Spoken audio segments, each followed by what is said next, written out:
Oh, Ben and Jen, Hartford police were unable to talk on camera tonight, but they did give us some more information about this incident that occurred here at the Hartford Public Safety Complex, including confirmation that this is now being investigated by the Hartford State's Attorney's Office.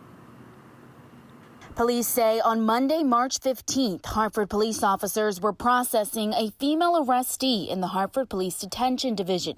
During processing, the female became combative, both striking at and spitting at officers, and force was used by detention staff. The use of force by one of the officers, Sergeant Guzzi, against the woman was documented per department policy. Police report no firearms, tasers, pepper spray were used during the incident, and no injuries were reported. Hartford police go on to say, as with every use of force, this incident was reviewed up the chain of command.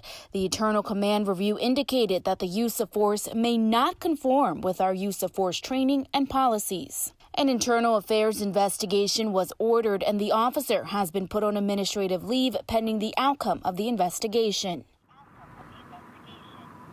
And the Hartford State's Attorney's Office will be conducting a criminal investigation. We will work on gathering more details about what exactly happened and bring that information to you. But for now, live outside Hartford PD, Zinnia Maldonado, Fox 61 News. All right.